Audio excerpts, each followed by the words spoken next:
All right, I do want to have an opportunity here to bring in our next guest as we look live over, again, the park. Ryan Sullivan is the CEO of the Detroit Riverfront Conservancy. He has been out here with me live all morning as well. He even went down the slide with me right afterwards. Ryan, we talked earlier about what a monumental undertaking this has been. As you went through this process, I'm sure you knew it was going to happen, but was there ever a doubt in your mind that it was going to look and feel this good? It's one of those things that's hard to really expect, yeah. To know what your expectations are. And we had a family day last weekend where the staff of the Conservancy was able to bring their closest, family. And so my kids got to be here for the first time. And I think seeing, children interact with the park, right. It truly brings everything together and everything that we'd kind of hoped and dreamed for in the park, but to see it happen in their eyes was really special. When you worked with Ralph Wilson's family on the idea and the motivation behind this, was it truly obviously to build something like this, but build something for Detroiters that they can be proud of too? Absolutely. From the very beginning, we formed a community advisory team, 21 Detroiters who applied to be part of this group. Right. And spent a lot of time planning, traveled around the country, visited other world-class parks. We're part of an international design competition to select the architect. So, the results of that work it's really been 7 years plus in the making. So there's been a lot that's gone into this from a community design standpoint. We've been focusing so much time and energy on this park, which we should be because it's brand new and it's opening to the public tomorrow. But this also kind of furthers your mission to beautify all of the Detroit Riverfront and connect point A to point B. You're getting so close to making all of this walkable. Yeah, I'm really glad you asked that question because as we sit here and look at the Ambassador Bridge, right there. This organization was founded almost 25 years ago with the goal of going bridge to bridge, the Belle Isle MacArthur Bridge to the Ambassador Bridge. With the opening of this park, we're about 2/3 of a mile shy of that original goal. But in addition to that, we have 3 greenways, the Dennis Archer Greenway, the DeQuinder Cut, and the Southwest Greenway. Right. So think about going from Michigan Central or Corktown, right at Bagley Street, down the Southwest Greenway to the Riverwalk, all the way to Belle Isle, up the DeQuinder Cut to Eastern Market, everything in between. Right. So the connectivity that is going to be unlocked this weekend when the park opens is truly astonishing for our city. You know what I love about this, too?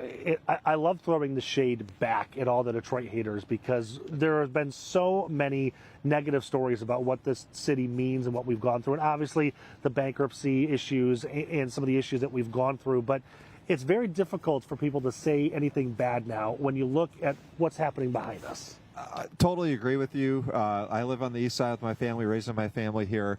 This past week alone, I had a group here from Portland that came to meet with us. Next week, I'm talking to a group with people from Hawaii and other parts of the country. People are coming to Hawaii Detroit. Wants to know how they can be like us. People are coming to Detroit to be inspired by what has happened here, and that is real. So I think that's something that we should all be proud of.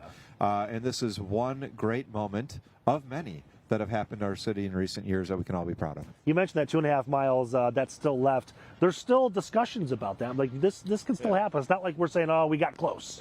2/3 of a mile. Right. Oh, I'm sorry. 2/3 of a mile, less than a mile.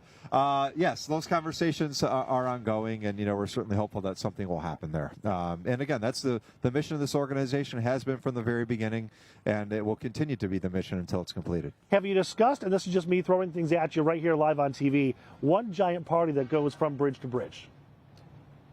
I like that idea. We've discussed. You should see the teams back here. They're like, "Oh God, what have we gotten ourselves into?" No, but I think that there's so many things that can be done, to embrace that connectivity that we talked about. We're talking about doing different, photo challenges and otherwise to get people to explore the whole river walking greenways. Right. So, and again, the park, I think a lot of people see it as an opportunity to bring their kids and families and have lunch. But there is this beautiful green area right behind us here that you're going to program and actually have events, right? Absolutely. So there's an outdoor classroom here, as well as this water garden in partnership with the Huron Clinton Metro Parks. This is going to be a destination for field trips of school kids from all over the region to come down here. And this is real Detroit River water that we're bringing in. So there, you imagine water testing and other types of hands-on science activities that will be happening right here in the Huron Clinton Metro Parks water garden. Can you take me behind the scenes of what it was like? Because this is man-made. So you had to get an excavator in here and rip some things out and let the Detroit River flow in for a while, right? Yeah. So this has been a huge engineering project. A group called Limnotech out of Ann Arbor actually was our partners on this. In addition, the shoreline work itself. So the EPA, the Army Corps of Engineers, redid the entire shoreline across the span of this park, which was a huge undertaking, and it took years to complete that project. Ryan, congratulations to you and the Detroit Riverfront Conservancy. What an amazing project. We're looking right now live at the Detroit River Walk. That's the other side of the water garden, so just on that side. Congratulations. Can't wait to see it. And again, press conference 10 o'clock tomorrow morning. Start getting here about 9:30. You can bring all your friends. Everybody's coming down. Free and open to the public, right? Absolutely. Cool. Ryan, thank you very much. Congratulations again. Thank you.